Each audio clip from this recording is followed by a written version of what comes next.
Scaramouche. A Romance of the French Revolution by Raphael Sabatini. Book 3, Chapter 5.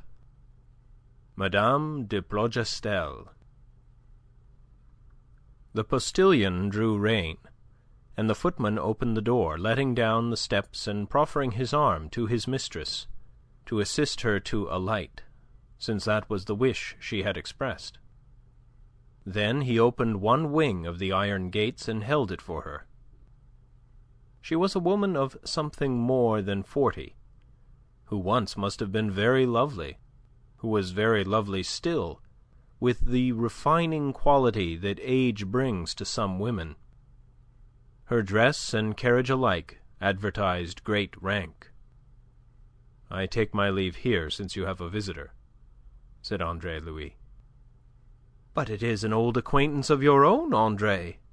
You remember Madame la Comtesse de Plougastel." He looked at the approaching lady, whom Aline was now hastening forward to meet, and because she was named to him, he recognized her. He must, he thought, had he but looked, have recognized her without prompting anywhere at any time. And this although it was some 16 years since last he had seen her. The sight of her now brought it all back to him, a treasured memory that had never permitted itself to be entirely overlaid by subsequent events. When he was a boy of 10, on the eve of being sent to school at Rennes, she had come on a visit to his godfather, who was her cousin.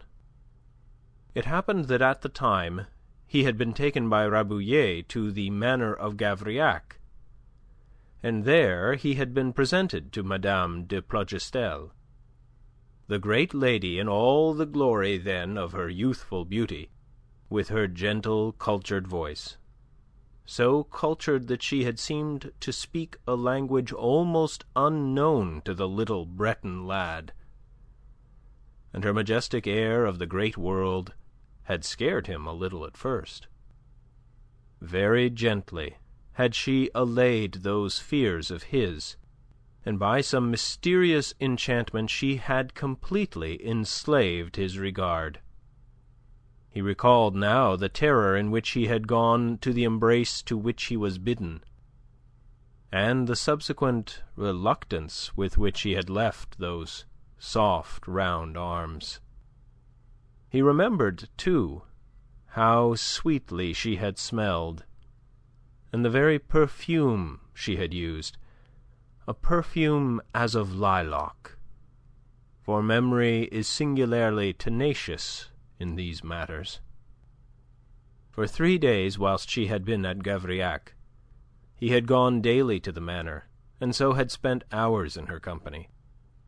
A childless woman with the maternal instinct strong within her, she had taken this precociously intelligent, wide-eyed lad to her heart. "Give him to me, Cousin Quintin," he remembered her saying on the last of those days to his godfather. "Let me take him back with me to Versailles as my adopted child." But the seigneur had gravely shaken his head in silent refusal, and there had been no further question of such a thing. And then, when she said good-bye to him, the thing came flooding back to him now. There had been tears in her eyes. "Think of me sometimes, Andre Louis," had been her last words. He remembered how flattered he had been to have won within so short a time the affection of this great lady. The thing had given him a sense of importance that had endured for months thereafter, finally to fade into oblivion. But all was vividly remembered now upon beholding her again, after 16 years, profoundly changed and matured. The girl, for she had been no more in those old days, sunk in this worldly woman, with the air of calm dignity and complete self-possession. Yet, he insisted, he must have known her anywhere again. Aline embraced her affectionately, and then answering the questioning glance with faintly raised eyebrows that Madame was directing toward Aline's companion, "This is Andre Louis," she said. "You remember Andre Louis, madame?" Madame checked. Andre Louis saw the surprise ripple over her face, taking with it some of her colour, leaving her for a moment breathless. And then the voice, the well-remembered, rich, musical voice, richer and deeper now than of yore, repeated his name. Andre Louis. Her manner of uttering it suggested that it awakened memories. Memories, perhaps, of the departed youth with which it was associated. And she paused a long moment, considering him, a little wide-eyed, what time he bowed before her. "But of course I remember him," she said at last, and came towards him, putting out her hand. He kissed it dutifully, submissively, instinctively. "And this is what you have grown into?" She appraised him, and he flushed with pride at the satisfaction in her tone. He seemed to have gone back 16 years and to be again the little Breton lad at Gavrillac.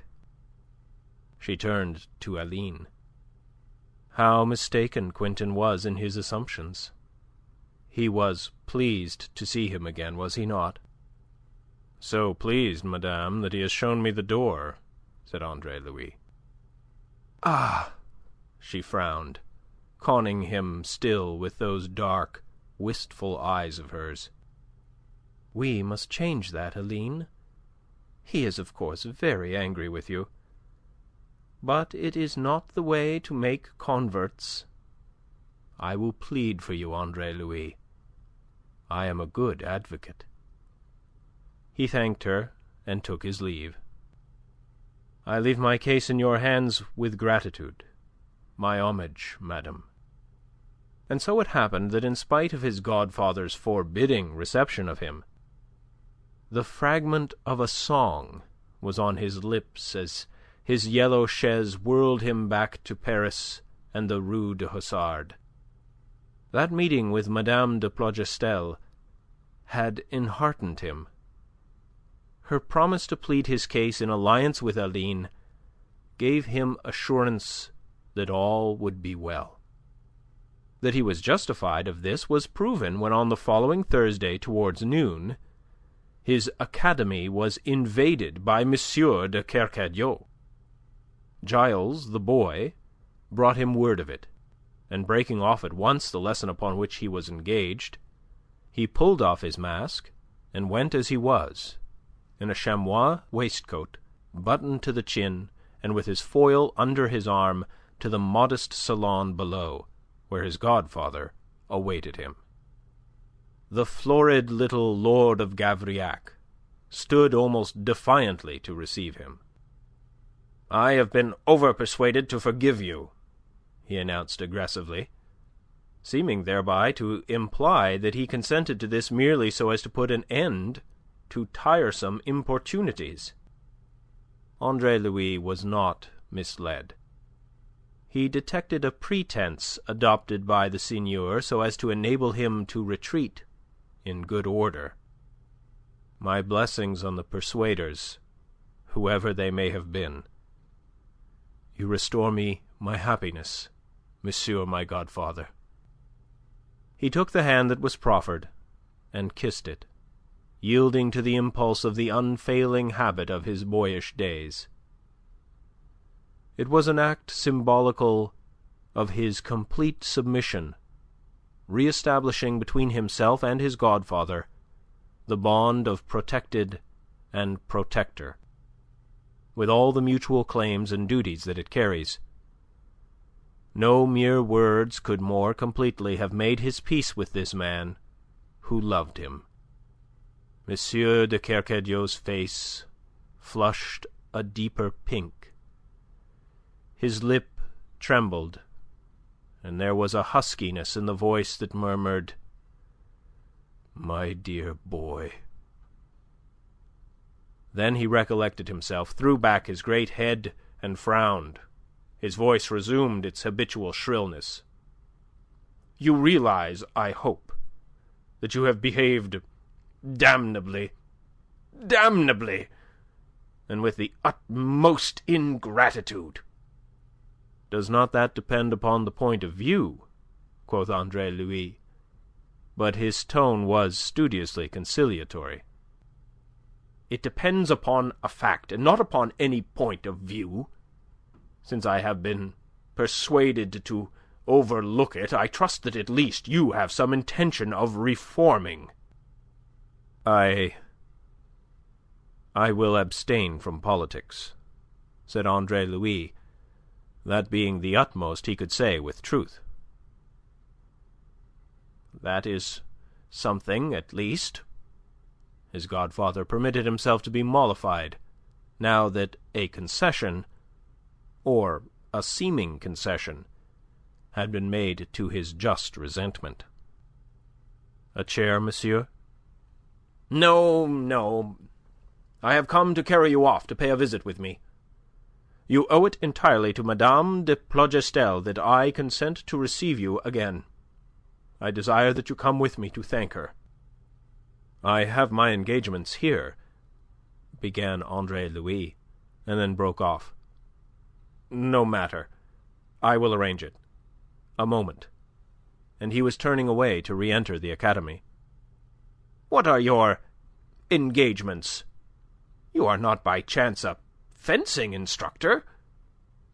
M. de Kercadiou had observed the leather waistcoat and the foil tucked under Andre Louis' arm. "I am the master of this academy, the academy of the late Bertrand des Amis, the most flourishing school of arms in Paris today." M. de Kercadiou's brows went up. "And you are the master of it?" "Maître en fait d'armes.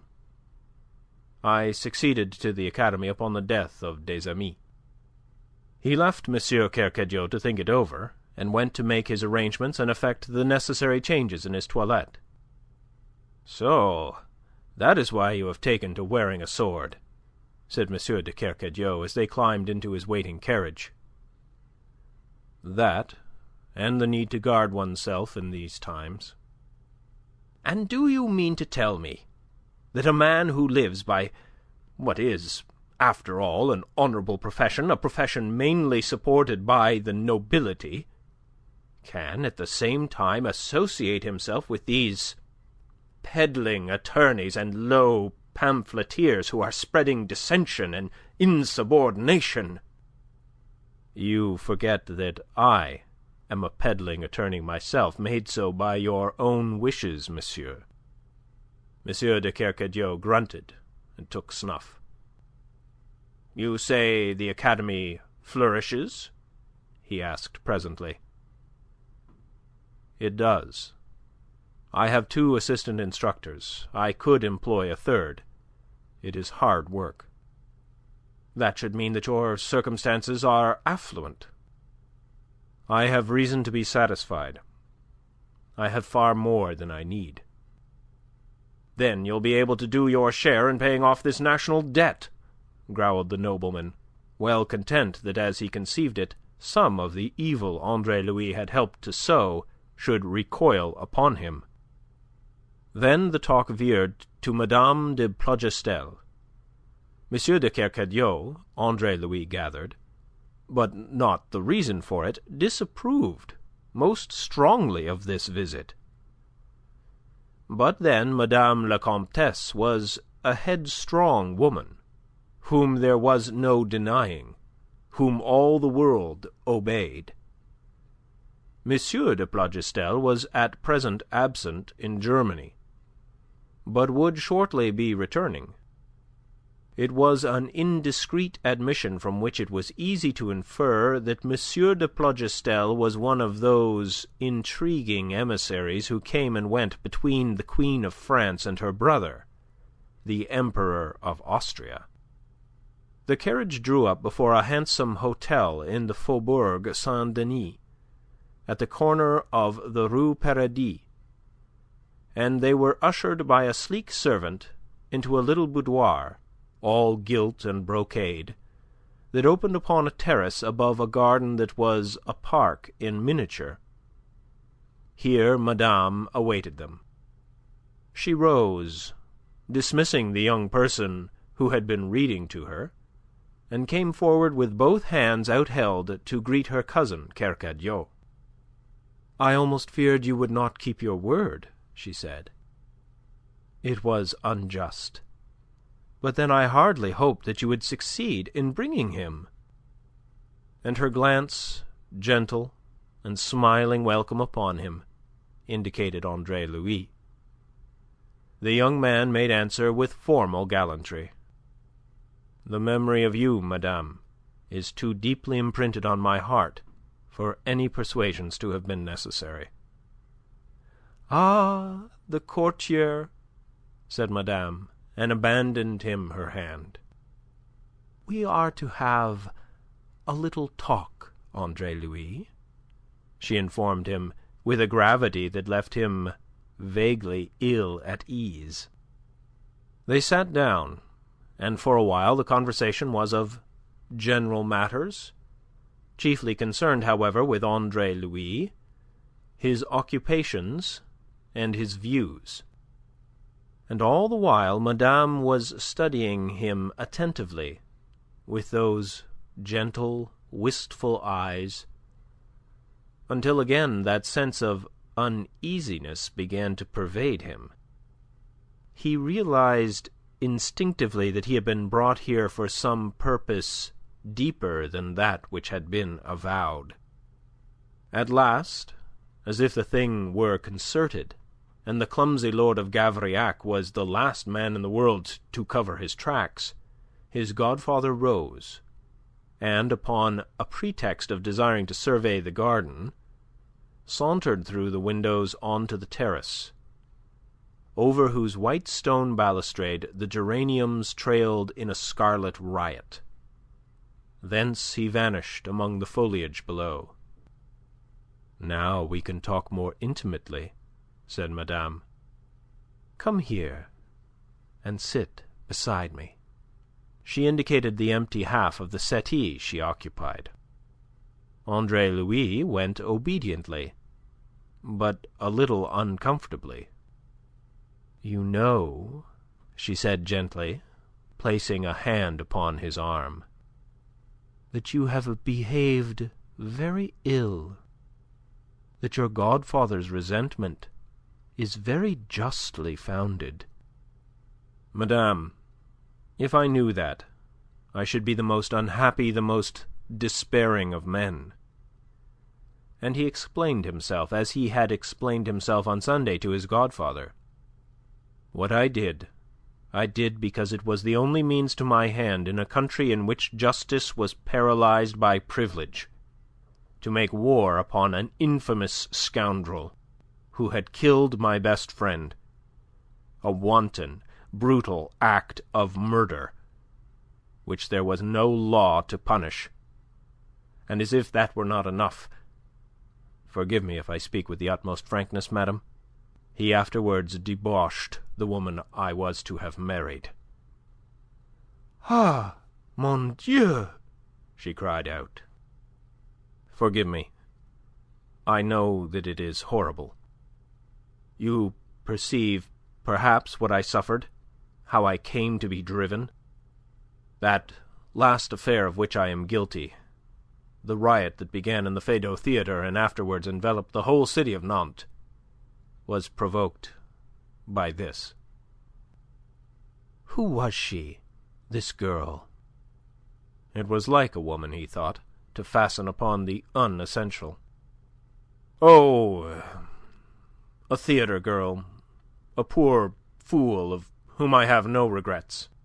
La Binet was her name. I was a player at the time in her father's troupe. That was after the Rennes business, when it was necessary to hide from such justice as exists in France, the gallows justice for unfortunates who are not born. This added wrong led me to provoke a riot in the theatre. Poor boy," she said tenderly. "Only a woman's heart can realize what you must have suffered, and because of that I can so readily forgive you. But now..." "Ah, but you don't understand, madame. If today I thought that I had none but personal grounds for having lent a hand in the holy work of abolishing privilege, I think I should cut my throat. My true justification lies in the insincerity of those who intended that the convocation of the States General should be a sham, mere dust in the eyes of the nation." "Was it not, perhaps, wise to have been insincere in such a matter?" He looked at her blankly. "Can it ever be wise, madame, to be insincere?" "Oh, indeed it can. Believe me, who am twice your age, and know my world." "I should say, madame, that nothing is wise that complicates existence, and I know of nothing that so complicates it as insincerity.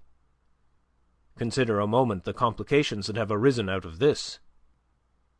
"But surely, Andre Louis, your views have not been so perverted that you do not see that a governing class is a necessity in any country?"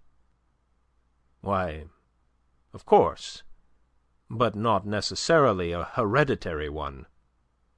"What else?" He answered her with an epigram.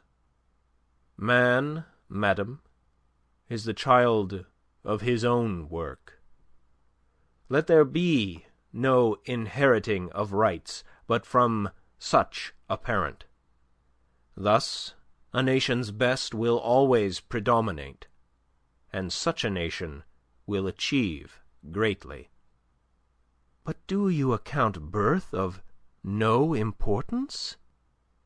"Of none, madame, or else my own might trouble me." From the deep flush that stained her face, he feared that he had offended by what was almost an indelicacy. But the reproof that he was expecting did not come. Instead, "And does it not?" she asked. "Never, Andre?" "Never, madame. I am content." "You have never regretted your lack of parents' care?"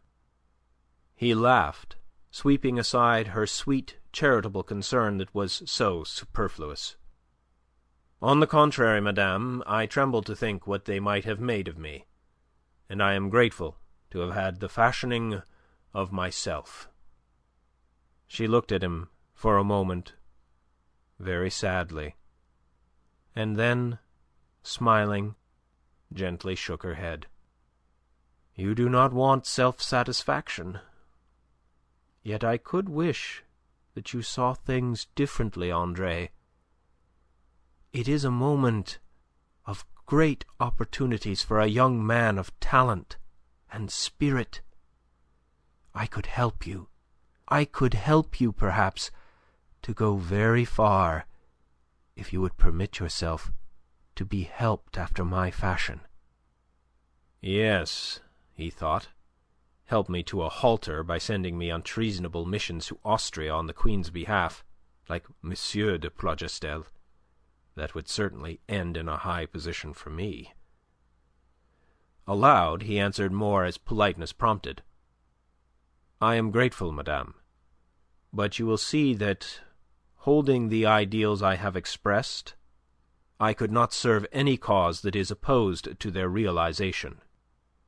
"You are misled by prejudice, Andre Louis, by personal grievances. Will you allow them to stand in the way of your advancement?" "If what I call ideals were really prejudices, would it be honest of me to run counter to them whilst holding them?" "If I could convince you that you are mistaken, I could help you so much to find a worthy employment for the talents you possess. In the service of the king, you would prosper quickly. Will you think of it, Andre Louis, and let us talk of this again?" He answered her with formal, chill politeness. "I fear that it would be idle, madame. Yet your interest in me is very flattering, and I thank you. It is unfortunate for me that I am so headstrong." "And now who deals in insincerity?" she asked him. "Ah, but you see, madame, it is an insincerity that does not mislead." And then M. de Kercadiou came in through the window again, and announced fussily that he must be getting back to Meudon, and that he would take his godson with him and set him down at the Rue du Hasard. "You must bring him again, Quintin," the Countess said, as they took their leave of her. "Some day, perhaps," said M. de Kercadiou vaguely, and swept his godson out. In the carriage he asked him bluntly of what madame had talked. "She was very kind, a sweet woman," said Andre Louis pensively. "Devil take you! I didn't ask you the opinion that you presume to have formed of her. I asked you what she said to you." "She strove to point out to me the error of my ways. She spoke of great things that I might do, to which she would very kindly help me, if I were to come to my senses. But as miracles do not happen, I gave her little encouragement to hope." I see. Did she say anything else?" He was so peremptory that Andre Louis turned to look at him. "What else did you expect her to say, monsieur my godfather?" "Oh, nothing." "Then she fulfilled your expectations?" "Eh? Oh, 1,000 devils! Why can't you express yourself in a sensible manner that a plain man can understand without having to think about it?" He sulked after that most of the way to the Rue du Hasard, or so it seemed to Andre Louis. At least he sat silent, gloomily thoughtful, to judge by his expression. "You may come and see us soon again at Meudon," he told Andre Louis at parting. "But please remember, no revolutionary politics in future, if we are to remain friends." End of Book 3, Chapter 5.